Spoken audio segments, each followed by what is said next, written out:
I'm not a thrill seeker. I spend most of my free time in a secluded comfort zone, usually in bed with my girlfriend. Having someone to love and hold is the only thing that doesn't make me feel cold anymore. I'm grateful for it. Truly, I am. Sleep has never been so good for me, and I can't imagine it ever will be if I lose this. Yet, there's no escaping some things. Not for me, anyway. There are nights I wake up and remember it so clearly that I think, just for a moment I return to that place beneath the ice. I can imagine the concrete ground, the thin walls, and the cold steel beams. I can hear the straining ceiling and the distant ruptures. I can only really make sense if I start at the beginning. 4 years ago, I went to the North Pole with a friend of mine, whom we will call Jake. Jake was the thrill seeker.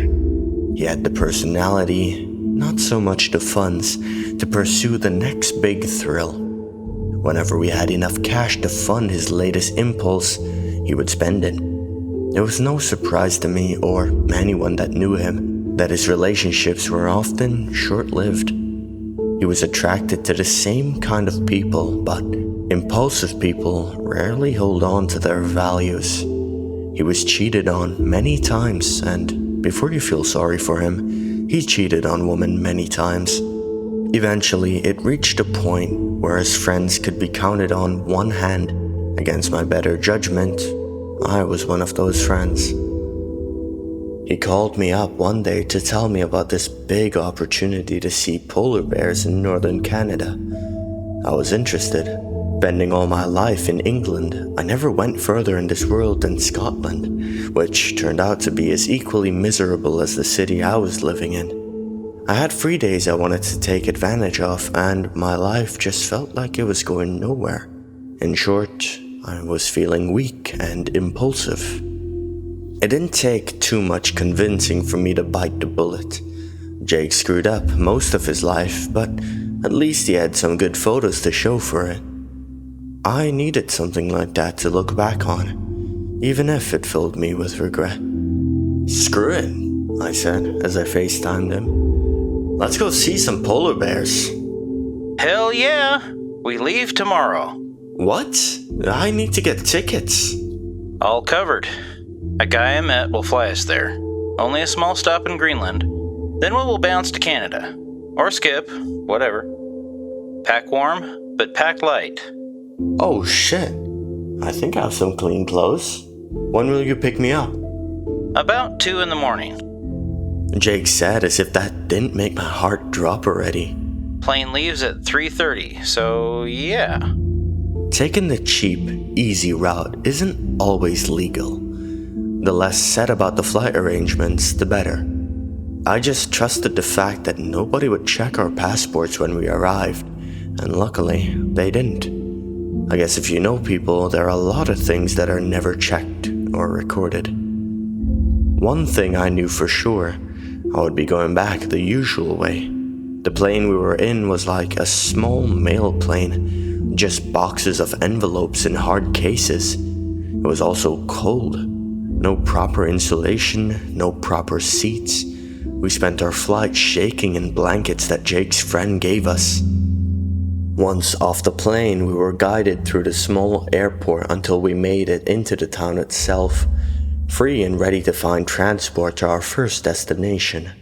I let Jake guide me the whole way, and I will say this much, he knew how to make it look like it was all planned. We found a nice place to stay. We saw the polar bears and we saw beautiful mountains and forests. I guess I never really knew anything about Canada. I just imagined cold grey cities with cold grey people. Nah, that's Eastern Europe. Canada is great. Good food, friendly people, beautiful country. If you go to the right places. Speaking of which, I said as I looked through the photos I took at the polar bear reserve. Where to after this? I have 2 more free days until I have to go back to work. Can't you call in sick after that? There's still time to warm up in Mexico, mi amigo. Jake, por favor. No more sketchy flights. Let's just make the most of tomorrow, then let's head home, okay? There's nothing really in range, you know? I mean, we could try ice fishing in this cabin my old girlfriend has. Better still, we can rent some snowboards. Go to the... I will take the ice fishing, thank you. It was chaos. Not being locals, we didn't pay attention to the warning signs or the news. We rented a truck with these chains wrapped around the tires and started our journey towards the cabin. The weather was ballistic and visibility was low. The whole time I was worrying if we would ever make it back to the town we left, let alone the cabin. Jake tried to stay upbeat about it, but it was clear he was worried as well. We turned off real roads into a dirt path through the forest, but that too was getting covered in thick snow. We listened to the radio, mostly country rock, which would only be played in lousy bars. It did little to ease my nerves. I just kept refreshing the news portion on my phone, hoping a connection would get through. We should be there soon, Jake said with a smile, turning the truck just in time to avoid a tree. I recognize this area. So do I. I've been seeing snow-covered forests for the past 20 minutes. My words must have started it. Light sarcasm to break the camel's back. The truck continued for a few more seconds and then there was a sudden lurching drop. The side of the truck I was on dipped noticeably, then rose before it ground to a halt. I looked at Jake and he looked at me. I sat back as he tried to get the truck to keep going, but it was benched on something and the ground was too slippery. It needed all four wheels in the ground and the back left tire. We both got out of the truck, the sheer wind cutting through our jackets as we walked to the back and examined a large rock. It was jagged, its point pressing against the frame, but not by much. Just need a little lift and it'll get off. A careful lift. I didn't pay the insurance. Why do you care? You didn't show them any ID and paid in cash. I actually did show them my ID. It was necessary, you know? Jake looked at me nervously. My face felt that much colder. What happened to not leaving a paper trail? I questioned him. There wasn't any time to shout at him. We had to get the truck off the rock. Luckily, the rental place didn't just give us chain-bound tires, which seemed to be clumped up with snow, but they also had gave us a toolkit in the back of the truck. I took the largest piece of metal, a pry bar, and wedged it between the rock and the truck frame. With as much patience as I can muster, I told Jake to pump the accelerator a little so the truck didn't roll back. Being squashed by the red behemoth was the last thing I wanted. So, that's what we did. Being as strong as I was, I lifted the truck just enough so that the two front wheels were able to pull the truck forward. The weight slipped off the pry bar so suddenly that I almost fell forward. The truck dropped. The frame hit the tip of the rock, but bounced forward. Out of sheer fear, I stumbled back. The brutal crunch of the metal rock made my heart jump. I saw the truck and all four tires as I stumbled back. I think I even heard Jake's whooping over the roar of the storm. As my ass hit the ground, I felt an emptiness to my right.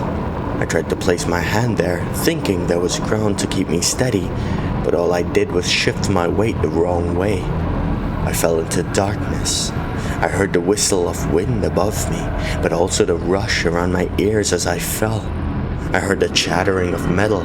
The pry bar fell with me. A dull thunk. My leg hit something, causing me to twist. Then I hit the ground. All of this happened in the space of a few seconds.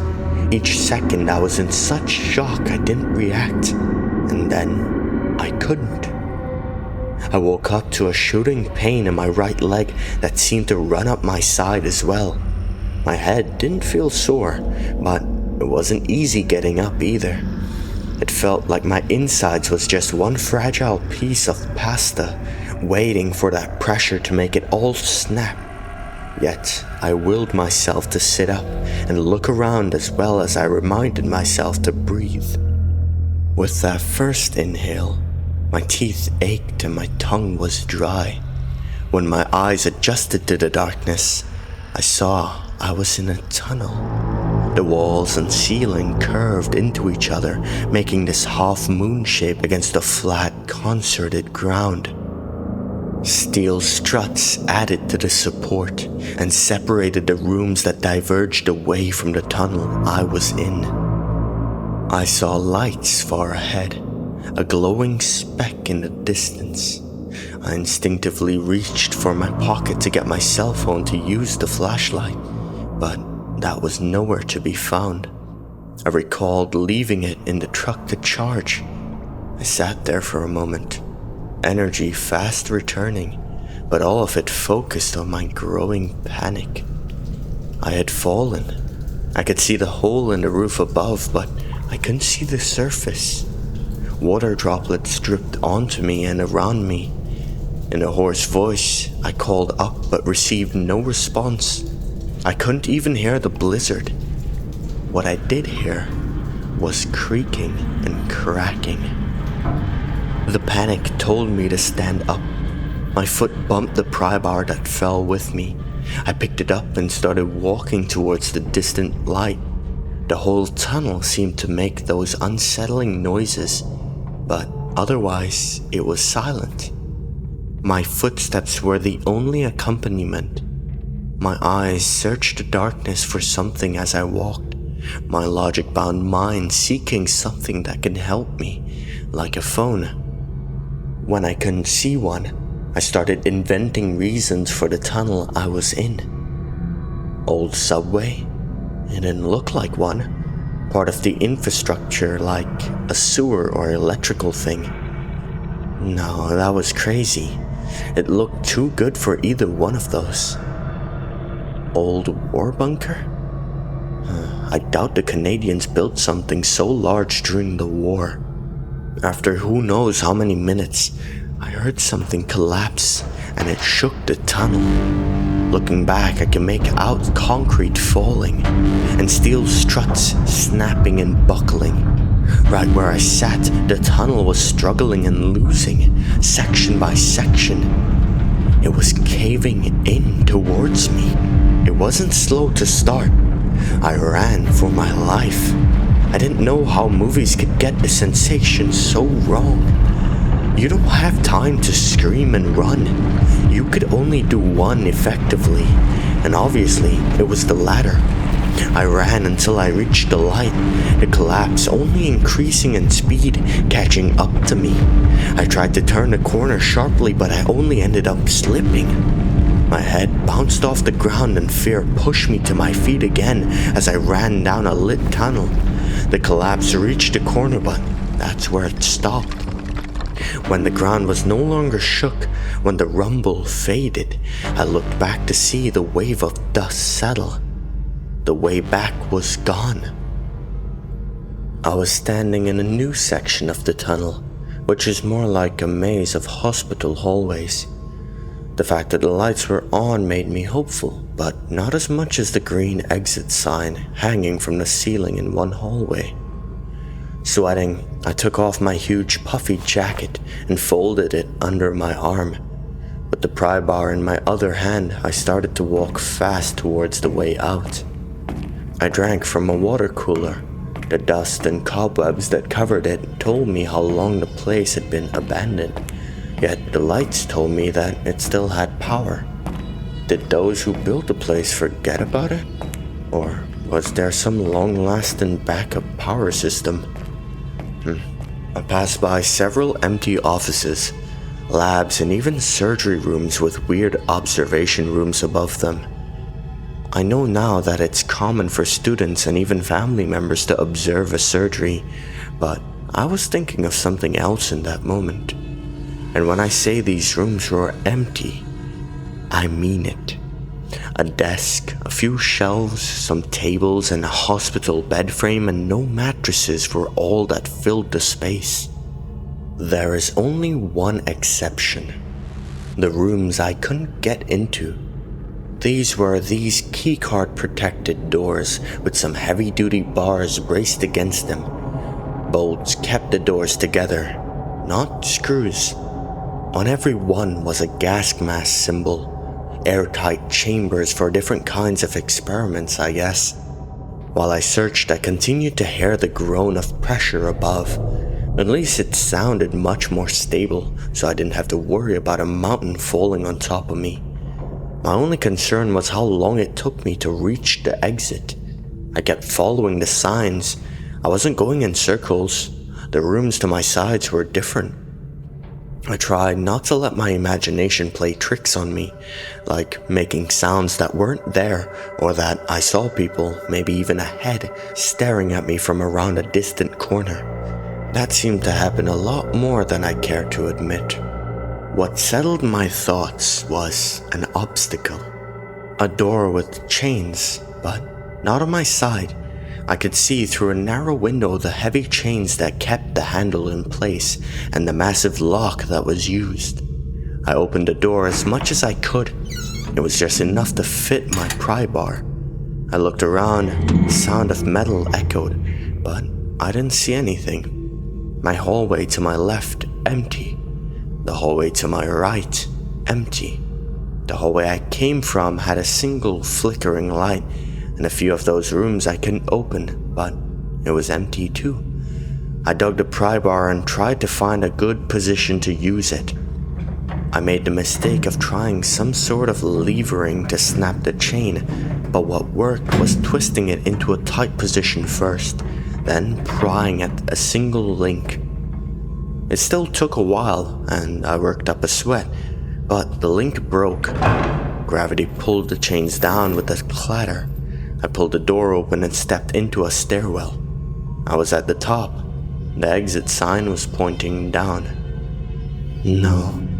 I remember the word escaping my lips. That was the first thing that didn't make sense to me. Why would the exit be deeper into the facility? I didn't think about it for too long. It was still the only way I could see, so I took it. I started my journey down the steps. I passed several keycard protected doors on my way down. Nothing that I could open. With each one I saw, I was afraid that the exit would be behind another keycard protected door. My descent was gradual enough that I could let those worries slip into the back of my mind. I would say it was close to 50 levels below where I started when the lights turned off. I didn't notice the hum of the facility until it stopped. In darkness, I had to use the glow-in-the-dark strips on the ground and walls to keep me from stumbling. I could still see the keycard protected doors, their card reader screens still running on some kind of backup power because they were lit even then. I was approaching one when I saw the screen shift for a brief second into a green tone before going black, before power ran out completely. A mechanical sound could be heard, and there was the sound of the seal around the door being broken. The door shifted open slightly as the seal broke, but went no further. My heart was pounding. The door appeared so much darker, the yellow gas mask symbol looking a lot more threatening. I became painfully aware of how loud my steps were when I heard something shift beyond the door. My mouth was opened. My breath halted right at the start of my throat. I didn't want to be found. I didn't want to be heard. I didn't feel alone anymore. My jacket made a sound I didn't like, so I put it down, abandoning it completely. While I was kneeling, I also took off my shoes and continued forward in socks. I held my shoes in my left hand, while my right hand held the pry bar like a club. I passed by several more doors, some regular, but locked. I didn't reach the bottom before I found a door with a green exit sign above it, the words themselves glowing in the dark. I looked through the vertical window and saw a glimmer of light. I reached for the handle and pulled it open. No locks. I stepped into a subway system, although a lot smaller. There was no mistaking what I was looking at. a train, a tunnel, and even the crappy tiles that covered most subway walls and pillars. The train sat there, empty with the doors open, but its lights were on. I breathed a sigh. It was the smallest sound, the sound of a door being pushed just a little before the frame stopped it. I turned around to look at the door, more specifically, the window in the middle of the door. A face pressed against the glass, too dark to identify even with the lights from the train. Yet, I could see its eyes, and those eyes told me that it wasn't human. Reflective like some kind of predator. Those eyes were so glossy, yet murky. They reminded me of a fish's eyes. I took a step back, my breathing halted by shock now. I whined as I coughed to breathe. My body never struggled so much to function since I was a kid. It got a lot worse when the creature hit the door. It wanted to get through. I count myself as one of the luckiest guys in the history, and the door was one of those push-pull doors. The sound of its strikes grew louder, encouraging me to move faster as I ran towards the train. Once inside, I saw that the seats and everything were bare minimum. Public transport looked better than what I was standing in. I ignored the fact that it reminded me of the plane I shivered in to get to Canada and just ran towards the controls at the front. The driver's seat was a basic metal chair with a set of flick button controls, levers, and a number system I didn't understand. I played with the dial and the number changed, counting up and down, the lowest being 5 and the highest being 55. I was panicking, my hand dancing above the controls, not sure what to do. I heard something breaking. I don't know if it was the door or the frame it was attached to. I just knew whatever was beyond it was out. I saw a button with the door symbols. I pushed it and watched the train doors shut. The soft sound of the rubber seals meeting was comforting, but not the sound of fleshy thumbs hitting the doors. I turned back to the controls, scanning them again, then noticing a paper stuck to the wall. It was an information stick, mostly torn and rubbed away. I saw rows and scratched out names and numbers. Only one remained, a set of numbers saying 45. It was all I had, so I trusted my life to it. I played with the dial until the number said 45. I then started pulling levers and pushing buttons. I found more buttons on the side of the panel as well. I was cautious about some, but the sound of glass breaking pushed me to take a chance on them. The train hummed to life and then lurched forward. When I turned around, I saw the door closest to me shaking, being slowly pried open. I dropped my shoes and then approached it with my pry bar. Hands curled around the inside of the sliding doors, if they could be called hands. It was like a pair of talons, two dark, bone-like hooks for fingers. With the realization that I was gonna die if I didn't do something, I lifted the pry bar and started beating on the claws. I heard a scream, bird-like. It reminded me of an eagle. It was being drowned out by the sound of the train's grinding wheels. The train sounded like it was struggling. I didn't have time to address it. The door opened a little wider, and an entire arm thrust inside and reached for me. One of the claws scratched the back of my hand. It was trying to grab me, and hitting it with the pry bar didn't work. I shifted the position of my hand and brought the jagged part down towards its forearm. The metal wasn't razor sharp, but still sharp enough to break the scaled skin of the creature. The screeching scream was much louder, and it withdrew its arm. I turned back to the controls, trying to make sense of why the train wasn't going any faster. I then noticed a lever that wasn't all the way up. Pushing it, I realized it was the brake lever, and the train sped up. I heard thumps all along the train going towards the back, and small screams all along the way. I tried catching my breath. The only sounds I heard were that of the train charging onward. I looked back at the controls and saw that small metal slides shifted into place, locking levers and hiding buttons. A digital screen above the dial lit up, and the words, "Destination set." I sat down on the ground, and everything hit me at once. I yelled to let it all out until I was left with small cries that bubbled up with my breathing. I just felt tiny. I was tired, hungry, and sore.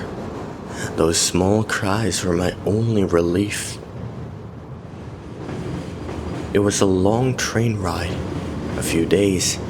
I found a trash box at the end of the train which contained mostly little, but I found a couple bottles that still had water and stale soda in them. One orange soda bottle that was half full. It tasted awful and made me feel a little sick, but I was desperate. I tried stopping, but it was impossible. I would break the controls before I got them to do what I wanted. I could wait and hope that I was still alive when it stopped. When it finally did, I didn't dare touch any other controls than the one that opened the doors. I stepped out and saw what appeared to be the same station I left days before. I approached the push-pull door, pulling it open, and saw a set of stairs. I climbed the stairs, not seeing any sealed doors. I kept going to the top, following a dark hallway until I came to a set of doors locked with chains. I used a pry bar, the end of which was stained with a black gunk, to break a link. More hallways, more doors, and a feeling of dread setting in my stomach. I then breathed what had to be fresh air. I climbed another set of stairs, then a ladder, finally opening some kind of trap door that was left ajar. My hands touched sand, dry grass, and rocks, but mostly sand. I climbed out to an open desert, a night sky practically shining compared to the dark I had to trudge through. I saw a distant car driving away. A road. I walked towards it. I walked and walked until I was following the road. I woke up in the bed I sleep now. A woman, a brother, and her mother found me on the side of the road. A true, honest, loving family that nursed me to health, and I didn't understand a word they said. They spoke Spanish. I was in Mexico. The train took me to Mexico. No wonder it took so many days. And here I have remained for the past 4 years. I learned the language, mostly from the woman who found me. We grew close enough to make me want to stay instead of returning home. Then, so close that I never wanted to leave. I contacted Jake and told him I was still alive. He visited to make sure it was me. Technically, I shouldn't be here, but I shouldn't have been in Canada, the Arctic, or that underground facility either. I'm happy here. I'm happier than I was in dreary England, although I do sometimes miss it. I'm leaving this experience with you. Maybe with it out there, somebody else can take it off me. Maybe just talking about it like this will be enough to help me escape those nightmares.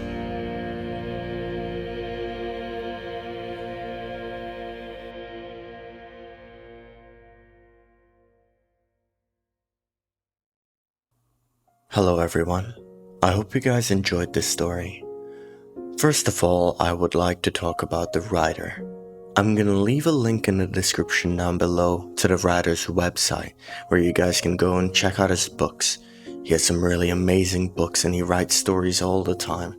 He's been kind enough to allow me to read any of his stories whenever I want, and I'll always remind you guys to go check his website, because this writer is very, very talented. This story in particular I really enjoyed. This is my first story I've read of his, and it was amazing. I'd love to see a follow-up kind of explaining and giving more information on that weird underground facility, whatever it was. Seemed like a hospital, but more like a place of experimentation. What makes it so much more interesting, however, is the fact that it left him in Mexico.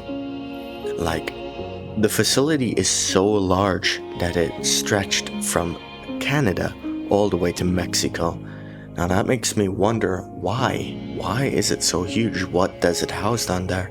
Clearly, they have some creatures down there, and it was abandoned.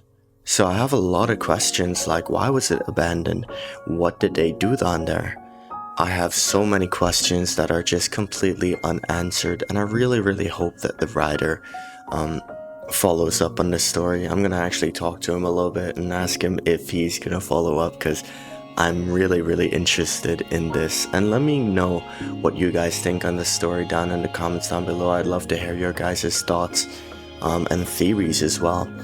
I'll be checking out your guys' comments like I usually do, and that's pretty much all I really have to say. I really hope you guys enjoyed, and I'll see you guys in the next one.